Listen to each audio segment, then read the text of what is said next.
Este é o Vale. Olá, tudo bem? Seja bem-vindo ao ValeCast, o podcast do Vale, podcast que dá voz a todos os lados da notícia, realizado aqui no coração do jornal, no Espaço 360. Jornal que é protagonista de uma grande revolução digital ao longo do último ano. Só para você ter ideia, nos últimos 30 dias, o jornal teve mais de 40 milhões de visualizações em todas as suas plataformas digitais, alcançando mais de 3 milhões de usuários únicos em todas essas plataformas digitais, democratizando assim o acesso à informação de qualidade, sempre tendo como bússola o exercício diário de um jornalismo independente, livre, plural, crítico e apartidário. E falando em democracia, este é o tema do podcast de hoje, um podcast com um formato diferente que a gente estreia e que vai explorar, vai dar espaço para o debate político, livre debate de ideias, que é um princípio basilar da democracia. Eu sou Guilherme Codazzi, editor-chefe de O Vale, e tenho ao meu lado o jornalista Elcio Costa, diretor de Relações Institucionais do jornal. Dentro desse projeto que o Guilherme falou, nós recebemos hoje o vereador Tomás Henrique do PL e Wagner Balieiro, ex-vereador pelo PT e candidato pelo PT também a prefeito em 2020 e 2024. A dinâmica do Pinga Fogo é simples. O Vale vai apresentar um tema para os dois debatedores e eles terão, cada um minuto para defender o seu ponto de vista. O jornal acredita que o livre debate de ideias é o princípio basilar da democracia e é o princípio do jornalismo responsável e democrático. Legal. A gente conversou antes do programa, vai dar uma lambuja, um pouquinho de tempo a mais, 1 minuto e meio para cada um de vocês. Verdade, perdi essa lição de casa. Falar um pouquinho sobre o que pensa sobre temas importantes. Boa parte desses temas, eles estiveram presentes na pesquisa O Vale que tem um know-how de acertar milimetricamente pesquisas no período eleitoral, também realiza levantamentos fora desse período, realizou em abril um levantamento sobre como pensa o eleitor de Taubaté e de São José dos Campos. E um desses pontos que a gente abordou nessa pesquisa foi relacionado ao 8 de janeiro de 2023. Qual a opinião do joseense sobre aquele fato histórico, se houve ou não houve uma tentativa de golpe? Eu queria começar com o Wagner. Na sua avaliação, houve ou não houve uma tentativa de golpe no 8 de janeiro? Primeiro, agradecer aqui a oportunidade, cumprimentar o Guilherme, o Elcio pela iniciativa, toda a equipe do Jornal Vale. Muito importante essa iniciativa, cumprimentar o Tomás, vereador aqui de nossa cidade. Dizer que é sempre importante ter esse debate, até inclusive para ajudar a elucidar fatos, né? A questão do 8 de janeiro, a gente não pode olhá-lo, inclusive, como uma coisa isolada. Nós vimos diversos ataques que estavam vindo contra a democracia, quando questionou a urna eletrônica, quando colocou a questão das bombas ali em Brasília, né, para tentar fazer o atentado, até inclusive na frente da Polícia Federal e em outros locais, culminando com a história do dia 8 de janeiro. Então nós temos ali um contexto, né, que foi se avolumando e chegando ao ponto do dia 8 de janeiro, numa tentativa de golpe que está sendo investigada, né, e que está sendo ali debatido dentro do Supremo Tribunal Federal, com vários acusados, inclusive o ex-presidente. É nítido que você não vá fazer uma manifestação depredando tudo no dia 8 de janeiro, dentro desse contexto, simplesmente achando que foi lá para passear, que foi lá só para participar de uma manifestação. Havia sim uma tentativa de golpe, havia sim um ataque frontal à democracia, e é por isso que a gente está tendo essas investigações e que a gente tem que apoiar essas investigações, porque isso não pode se repetir. Nós temos claros que a Constituição Federal dá a liberdade de expressão, dá a liberdade de você trabalhar os debates, as associações, mas nós não podemos, e o limite está colocado na Constituição, de você simplesmente querer utilizar da Constituição, da democracia, para atacar valores constitucionais. Agora a gente tem o Tomás. Tomás, e você acredita que houve ou não houve uma tentativa de golpe de Estado no 8 de janeiro? Definitivamente não. Primeiro, boa noite ao Elcio, boa noite ao Guilherme, boa noite ao vereador Wagner. Definitivamente não houve uma tentativa de golpe de Estado, afinal, um golpe de Estado preconiza o uso de armas, as forças armadas presentes buscando um golpe de Estado e a ocupação do poder e a tomada deste poder e a derrubada do governo em vigor. E isso, de fato, não ocorreu. Ainda que haja essas especulações e o que eu considero ilações, o que houve ali foi um infeliz vandalismo. E as penas das pessoas envolvidas no episódio deveriam ser avaliadas a partir deste prisma, do vandalismo ocorrido, infeliz vandalismo, que a gente reprova completamente. Agora, daí a partir e chamar aquelas senhorinhas com terço na mão, as pessoas que estavam com a bandeira no Brasil nas costas, ou mesmo aquela mãe de família que foi condenada a 17 anos de prisão porque escreveu com batom na estátua do STF de golpistas, e chamar isso de um golpe de Estado é, no meu ponto de vista, despropositado, mas claro, a gente sabe que o fundo disso é culpar o ex-presidente Jair Bolsonaro por essa suposta tentativa de golpe do Estado, e é por isso que a gente tem defendido a anistia ao 8 de janeiro, a anistia àqueles presos injustamente. O presidente Bolsonaro, ainda que perseguido, tem sido julgado, avaliado e feito sua defesa ao Supremo Tribunal Federal, porque infelizmente a gente acredita que o fundo dessa acusação de golpe de Estado despropositada a essas pessoas é tentar a prisão do ex-presidente Jair Bolsonaro. Obrigado, Tomás. Só para colocar um molho, um tempero nessa conversa, na pesquisa O Vale, no projeto Vox Populi, realizado em abril, 63% dos joseenses disseram que não houve, na avaliação deles, tentativa de golpe de Estado. 28,4% disseram que sim, houve uma tentativa de golpe de Estado no 8 de janeiro, e outros 8,6% não responderam a essa questão. Seguindo esse tema, o levantamento também feito pelo Vale ouviu a opinião dos joseenses sobre a anistia aos envolvidos em 8 de janeiro. Seguindo a ordem que foi adotada pela primeira pergunta, a regra de quem começa, eu pergunto ao vereador Tomás, o senhor é a favor ou contra a anistia? Elcio, completamente favorável ao projeto hoje discutido em Brasília da anistia aos presos políticos de 8 de janeiro. E é importante frisar que o presidente Bolsonaro, o Partido Liberal, tem defendido a anistia a estes presos, que é uma anistia humanitária a essas pessoas, para que a gente possa fazer o apaziguamento político da nação, como ocorreu em 1979, 80. Né? Hoje, o Partido dos Trabalhadores é o principal opositor da lei da anistia que quer se aprovar no Congresso Nacional, mas é curioso, porque os Partidos Trabalhadores foi formado de antigos presos políticos anistiados pelo governo militar e que puderam participar da vida pública do Brasil por conta dessa anistia. E não foi por quebra-quebra em órgãos públicos, nem por batom e estátua no STF. Membros do Partido dos Trabalhadores que hoje são contra a anistia foram membros de grupos de guerrilha que pegaram em armas contra o governo militar, não em defesa da democracia, mas para a implementação de um regime comunista no Brasil, que o governo militar impediu.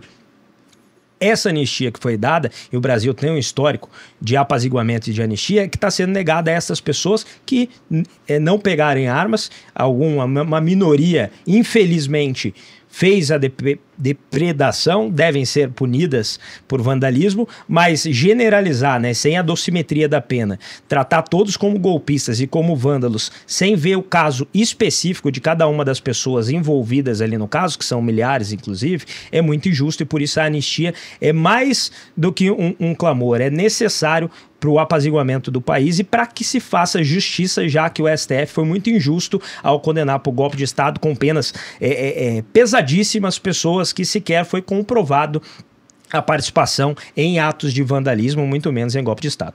Obrigado, vereador. Eu repito a pergunta para o Wagner. O senhor é a favor ou contra a anistia aos envolvidos em 8 de janeiro? Vamos lá, Elcio. Primeira coisa que eu sou completamente contra. Nós já tivemos na história do Brasil algumas vezes onde nós tivemos anistia. E o que aconteceu? Nós tivemos uma sangrenta ditadura. E é importante lembrar que na ditadura, imagina se acontecesse a mesma coisa, que grupos de esquerda fizessem a mesma coisa que esse grupo de direita fez ali no Palácio Planalto. Na ditadura estariam todos mortos. Ou sequer a gente saberia onde estariam essas pessoas. Era isso que acontecia na ditadura. Não é a mesma coisa. Qualquer pessoa se manifestasse na ditadura contra o governo militar era preso, torturado, não tinha liberdade de expressão como a gente está fazendo aqui hoje. Então, não vamos comparar coisas diferentes. Nós não tínhamos isso na ditadura. E detalhe, essa anistia é para tentar lembrar o ex-presidente golpista. Essa anistia não está se pensando nessas pessoas, está se pensando... E, por último, pessoas que vão rezar terço, vai rezar terço da igreja, vai rezar terço para melhorar a vida da população. Não vai rezar terço para quebrar as coisas, não vai fazer esse tipo de coisa. Ali foi um plano com uma situação colocada no 8 de janeiro que foi o ápice. O plano tinha até a história de matar o presidente Lula, de matar o Alckmin, de matar o Moraes. Nós tínhamos ali uma situação colocada para tentar não respeitar o resultado da eleição. Isso é grave. Nós conquistamos essa Constituição. Nós temos que respeitar essa Constituição e garantir a defesa da democracia que está lá na Constituição. E lá está muito claro quem é contra a democracia, quem é contra e faz ato terrorista, e faz esse tipo de coisa, tem que ser penalizado conforme está escrito na Constituição. Não nada fora da linha da Constituição. Para colocar aquele tempero que o Guilherme falou no início, a pesquisa feita pelo Vale, 52,9% dos eleitores de São José dos Campos se posicionaram como favoráveis à anistia, enquanto 31,9% se disseram contrários. Outros 15,2% não sabem ou não responderam. Agora, para fechar essa trilogia do 8 de janeiro, vocês inclusive falaram já sobre isso nas respostas anteriores. Uma outra questão que foi colocada em pauta foi a possibilidade de prisão do ex-presidente Jair Bolsonaro, né? Então eu gostaria de saber a avaliação de vocês, se há elementos ou não para a prisão do ex-presidente. A gente começa com Wagner. Vamos lá. Eu tenho clareza do seguinte: qualquer processo que vá levar a uma prisão tem que ser um processo legal, construído, com amplo direito de defesa, respeitando a Constituição. É isso que a gente trabalha e sempre defendeu. Defender a Constituição e defender que o processo seja feito de acordo com aquilo que está determinado na Constituição. Isso vale para ex-presidente, vale para todo mundo. Foi algo que não foi feito com o presidente Lula. Mas eu defendo isso, inclusive. Seja quem for, até para o ex-presidente. E eu quero, sendo investigado, e à luz de tudo que está se colocando, eu falei aqui, né, tinha planos de golpe. Tinha planos de matar o Lula. Tinha planos com decretos e situações já colocadas ali. Então, seja investigado com base naquilo que foi a investigação da Polícia Federal, a investigação da Procuradoria-Geral da República, o indiciamento que foi feito, com a defesa, com os argumentos e tal, e que se faça ali a devida apuração daquele processo, né? Agora, uma opinião pessoal, a gente viu, né, o risco que o país teve de ter um golpe. Esse risco foi real por tudo que a gente passou. A gente não pode deixar uma democracia que está se reconstruindo, né, a partir da Constituição de 88, ter um risco desse. Então foi importante ver ali a democracia venceu e que agora a gente tenha a verdadeira apuração de todos esses fatos. Obrigado, Wagner. Tomás, com você agora. Há elementos para a prisão do ex-presidente Jair Bolsonaro? O presidente Bolsonaro é bastante claro sempre quando ele fala que tudo que ele procurou fazer enquanto no exercício da presidência da República foi dentro das 4 linhas da Constituição. E ele próprio admite que sim, consultou os militares, a defesa e os constitucionalistas para saber como poderia sair daquele impasse dadas as manifestações que ocorriam. Agora, se isso é golpe de Estado, como explicar, por exemplo, quando a Dilma consultou o general Vilas Boas na época do impeachment, que ela consultou o general Vilas Boas, a afirmação do próprio general sobre a possibilidade de um estado de sítio. Bolsonaro pode ter consultado as Forças Armadas sobre como resolver o impasse por conta das manifestações populares. Agora, é importante frisar, e eu trouxe aqui inclusive para trazer ipsis literis, o que o presidente Bolsonaro falou logo após o segundo turno das eleições presidenciais, seu primeiro pronunciamento. Ele diz: As manifestações pacíficas sempre serão bem-vindas, mas os nossos métodos não podem ser os mesmos da esquerda, que sempre prejudicaram a população, como invasão de propriedade, destruição de patrimônio e cerceamento do direito de vir e vir. Ora, como ele pode ser acusado de ser o autor intelectual das manifestações e do vandalismo de 8 de janeiro, que é considerado pelo Supremo Tribunal Federal, pela Procuradoria-Geral da República, uma tentativa de golpe de Estado, se ele próprio afirmou publicamente no exercício da presidência da República que não deveria ser feito isso que foi feito no 8 de janeiro. Então é um completo absurdo tentar prendê-lo por tentativa de golpe, enquanto que ele estava nos Estados Unidos passeando na Disney, tirando foto com o Mickey, com o Pateta, e agora é acusado de golpismo.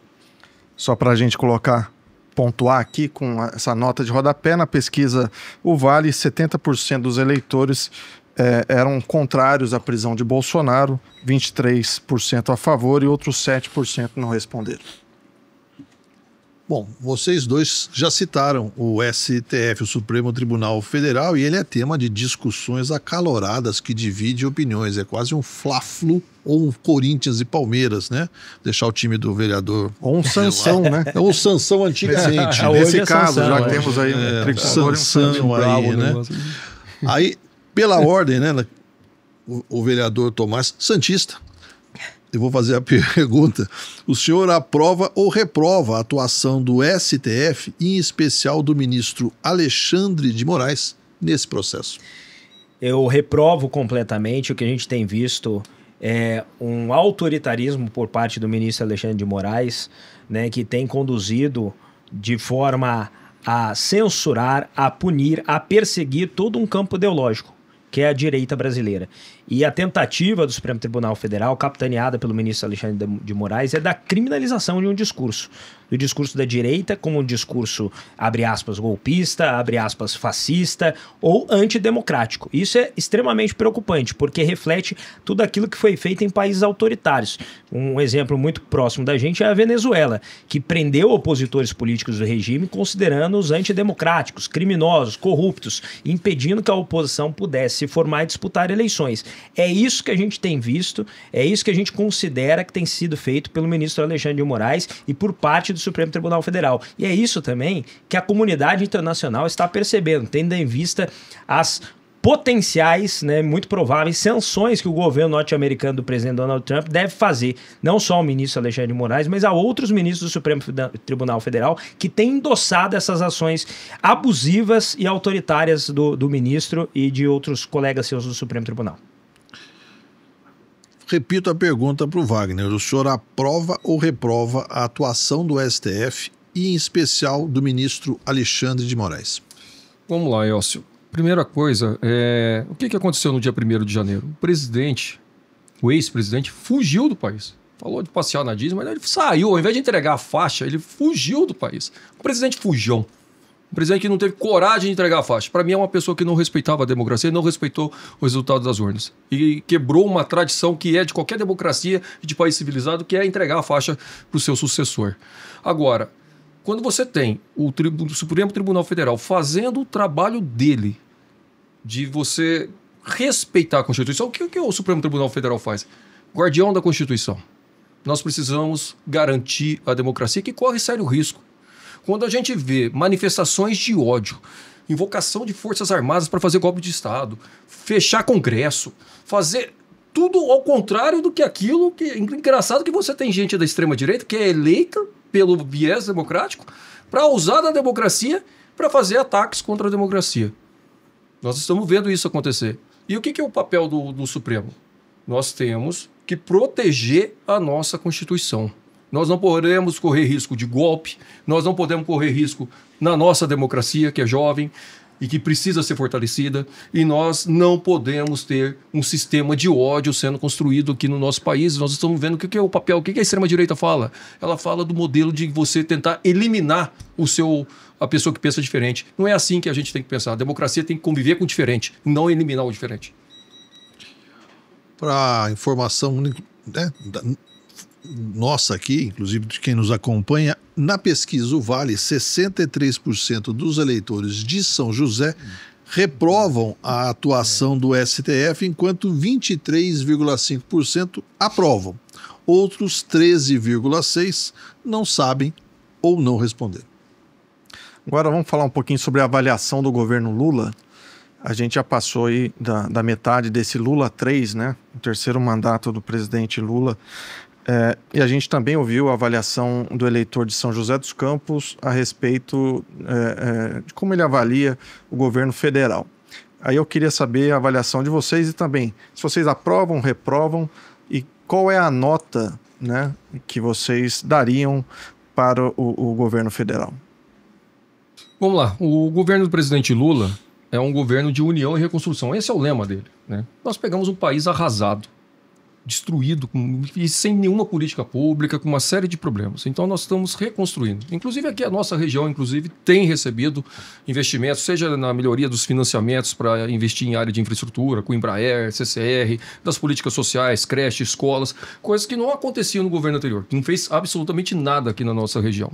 Agora, é um processo onde a gente tem uma reconstrução num cenário político extremamente difícil, né? Um Congresso, maior parte até inclusive de oposição, né? Que foi eleito nessa última eleição, mas que tem aí o governo do presidente Lula com resultados econômicos muito bons, o menor índice de desemprego da história, uma geração de emprego que está acontecendo, valorização do salário mínimo, uma retomada de políticas sociais, de políticas públicas, de obras e investimentos que foram paralisados nos últimos 6 anos.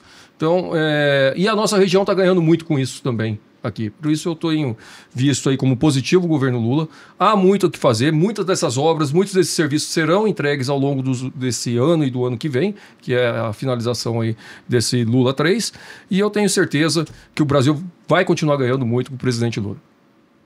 Agora, Tomás, qual a sua avaliação do governo e a sua nota também? Nota 0 para o presidente Lula, né? Porque é curioso, o Wagner fala em união e reconstrução e de terra arrasada. Não é isso que os números demonstram. No governo Bolsonaro a gente teve recordes no lucro das estatais. Mais uma vez as estatais voltam a serem deficitárias. Você tinha no consumo das pessoas, vamos falar da vida real de cada uma delas. O preço do café, um pacote de café era R$12. Nós estamos café R$40, R$45 hoje, se você for no mercado. O saco de arroz, item primário, um saco de arroz era R$16, hoje também está acima de R$40. Ou seja, o impacto na vida das pessoas que mais precisam sendo completamente depreciado. E daí, por exemplo, também tem o pessoal da esquerda, como costuma falar que não come dólar, mas o dólar influencia na importação e exportação. Nós tínhamos dólar a R$4, agora chegando a quase 6. Deu uma caidinha, deu uma variadinha, mas ainda não está bom. E prejudica muito as pessoas no mercado. Então, na verdade, o governo Lula pegou uma herança bendita do governo Bolsonaro, que equilibrou as contas públicas, fez reformas necessárias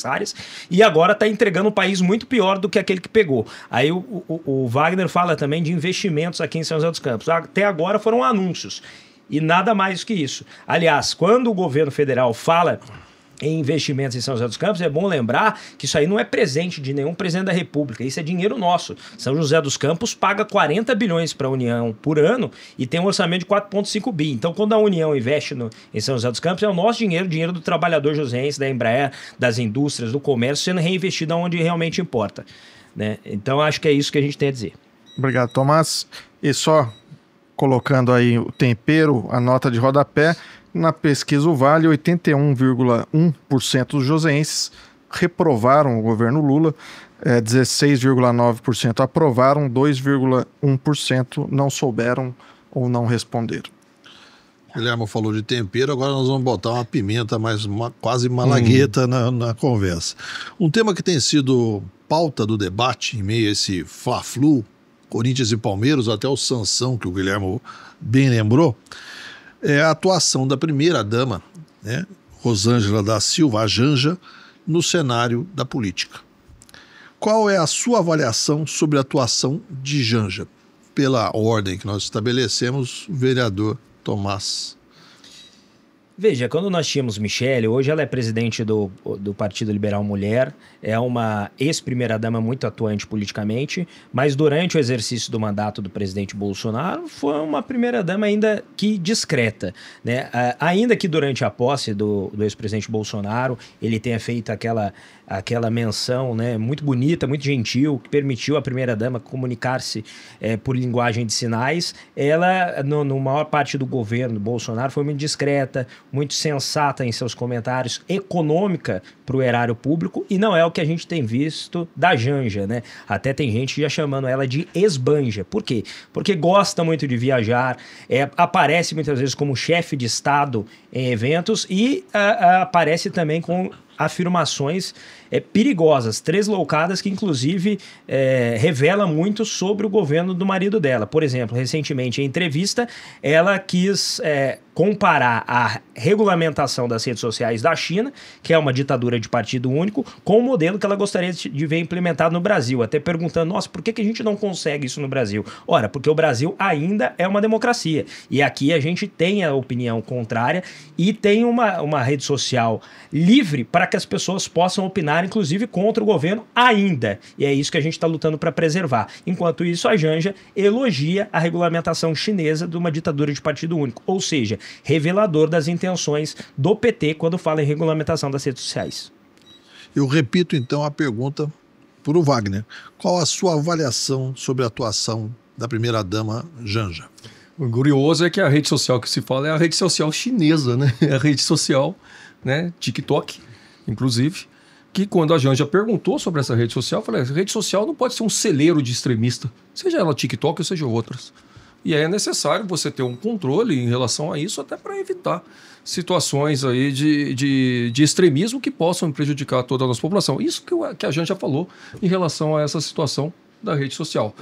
E a gente não pode ter uma primeira-dama de enfeite. Nós temos que ter uma primeira-dama que seja um posicionamento, que vá participar junto, que está ali ao lado do presidente, ajudando o presidente, participando do processo de construção. Não temos uma mulher para ficar ali é a esposa do presidente. Não, uma mulher que está junto com o presidente, participando desse processo. E a Janja, ela tem uma militância, ela tem uma história. Essa história não veio com a eleição, ela vem de muito antes, né? Hoje está ao lado do presidente Lula, faz vários movimentos sociais, participa de várias atuações no nosso país. Por exemplo, quando teve a situação do Rio Grande do Sul, ela liderou várias campanhas de ajuda, de participação ali para ajudar as vítimas da enchente do Rio Grande do Sul. E ela, como toda mulher, tem direito de se posicionar, de fazer aí o seu papel, de dar opinião na política, e ela está correta em fazer isso, porque é importante a participação da mulher na política e principalmente ajudando o governo do presidente Lula, que é o que ela está fazendo. Eu vejo que muitas vezes desses ataques que acontecem é puro ataque misógino. É simplesmente porque é mulher. Imagine se fosse outra pessoa, daí não teria esses ataques. Mas porque é a mulher, porque é a mulher do presidente Lula, porque é a Janja que aparece esse tipo de coisa. A gente pincelou o tema nessa discussão, mas eu queria voltar e a gente falar especificamente sobre a questão das redes sociais, né? Esse é um tema que é muito debatido, a possibilidade de regulamentação das redes, né? E eu queria saber a avaliação de vocês sobre isso, se as redes devem ou não devem ser regulamentadas e por quê, começando com o Wagner. Olha, Guilherme, eu vejo que é o seguinte, você tem várias situações que acontecem na rede. Por exemplo, se acontece um crime na rede, aí as pessoas falam assim, mas foi o fulano que fez, tal, mas tem uma rede que permitiu, né? Então, se você tem um instrumento, tudo bem, é aberto para todo mundo, mas tem que ter minimamente um controle. Nós não estamos falando aqui de controle para cercear a opinião ou ser contra a democracia, mas as pessoas têm que ter responsabilidade com aquilo que colocam na rede social, né? Tem que ter meios, por exemplo, de você saber e buscar quando você tem uma situação irregular utilizando o instrumento da rede social. A rede social hoje está sendo um instrumento muito perigoso, seja para extremismos, seja para manifestação de ódio, seja para os problemas que a gente está vendo com a nossa juventude, com as nossas crianças que estão tendo aí dificuldade nas escolas e que a gente está vendo várias situações acontecendo em diversas famílias por causa de influências dentro da rede social. Então a rede social, hoje, ela precisa sim ter quando eu falo controle, mas ela precisa ter responsabilidade. Não dá para deixar solto e sair fazendo ali como se fosse terra de ninguém, que é hoje, infelizmente, o que acontece. Não tem regulamentação nenhuma, é algo que vem até de outros países, e quando você vai buscar alguma informação, você não tem quem buscar, e quem sofre com isso é a população, que muitas vezes, por desinformação, ou muitas vezes por mensagens ali extremamente equivocadas, de ódio e tal, vai se criando um celeiro de problemas e a rede fica como se não tivesse culpa, não tivesse participação de nada disso. Simplesmente o fato dela deixar acontecer as coisas lá, você não tem que punir só a pessoa que está lá, mas a rede ela tem a sua parcela de responsabilidade e por isso precisa ter uma análise. Tomás, você que usa assiduamente as redes também, qual é a sua avaliação sobre a regulamentação? Você é a favor, contra, por quê? Completamente contra a regulamentação das redes sociais, principalmente da forma como tem se tratado hoje esse debate no Brasil e o texto que está presente no Congresso Nacional.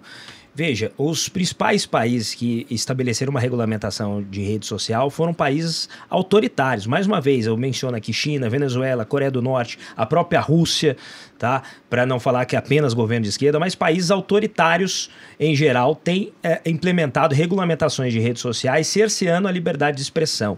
É muito bonito esse discurso de falar que quer combater o crime e outras coisas que ocorrem na rede social, mas hoje a gente tem redes sociais colaborativas com as forças de segurança nacionais, com o Código Penal brasileiro, inclusive com o Supremo Tribunal Federal, quando na investigação de crimes comuns. Agora, querem tratar a rede social e querem perseguir através das redes sociais, com o apoio das big techs, né, das redes sociais, discursos políticos. Eu não posso deixar de notar que o Wagner insistiu muito aqui em falar em discursos de ódio, discurso de ódio. Quem vai dizer o que é discurso de ódio ou não? Para mim, o discurso de um militante do PSOL, por exemplo, é um discurso de ódio. E talvez para ele o meu discurso seja um discurso de ódio. Quem vai estabelecer esse Ministério da Verdade? Isso é muito perigoso, porque são critérios subjetivos que vão ser aplicados para regulamentar uma rede social e definir o que é discurso de ódio, o que tem que ser criminalizado e o que tem que ser censurado nas redes sociais. Eu acho que o filtro que a população faz em geral de análise e também com o jornalismo profissional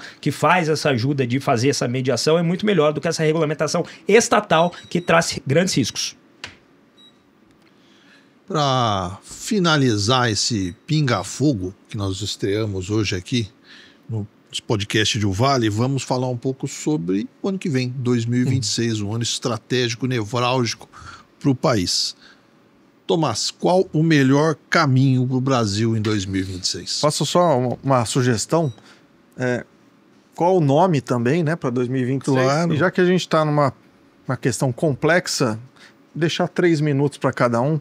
Acho que dá para cada um explanar bem a sua resposta. Excelente a sua sugestão, porque não é complexa, é hipercomplexa, né? Por favor.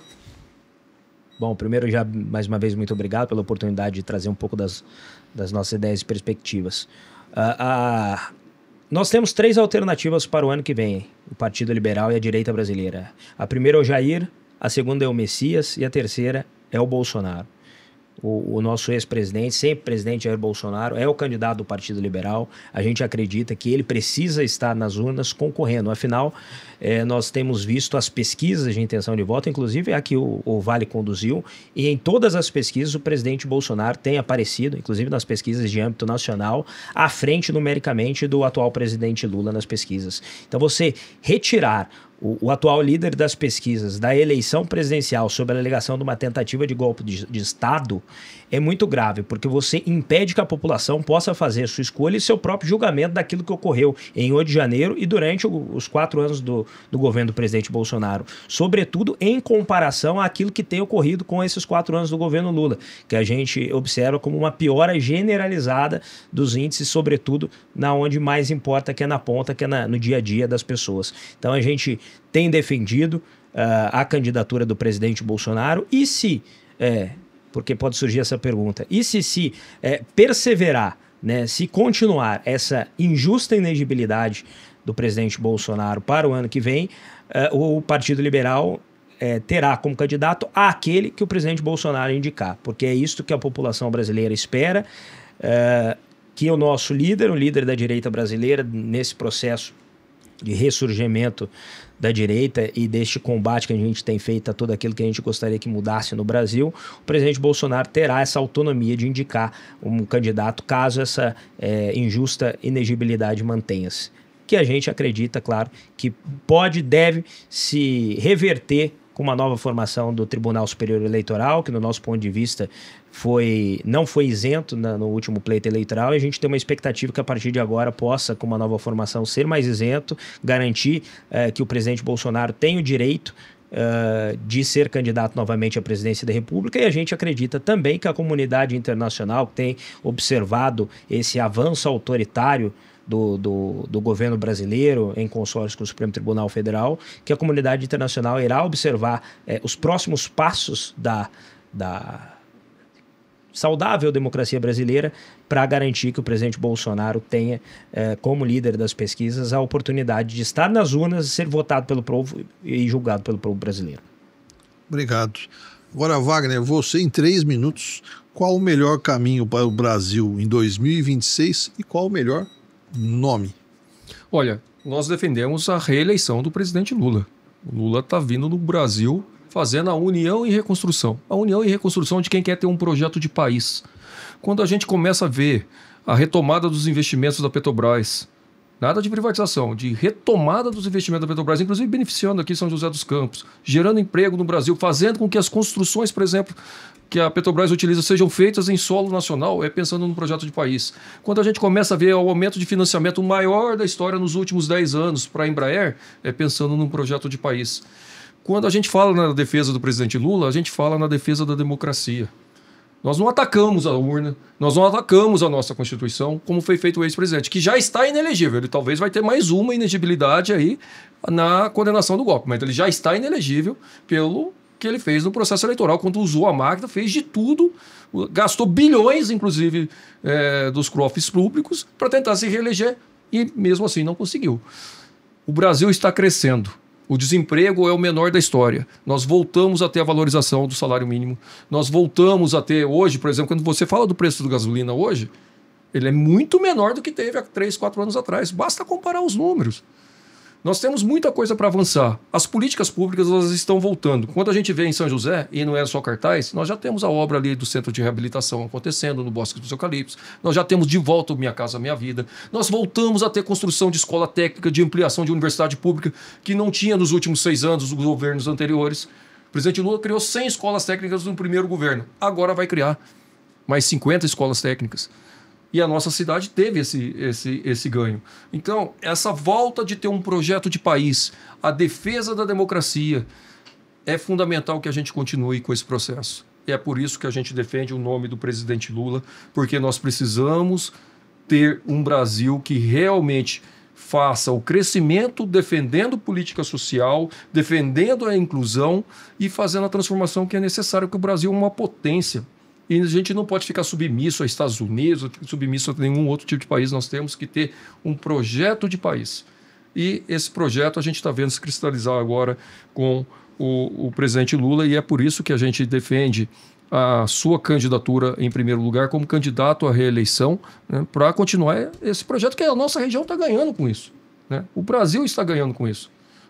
Chega dessa história de ficar criando confusão para atacar a urna, para atacar a vacina, para atacar a ciência, para atacar o meio ambiente.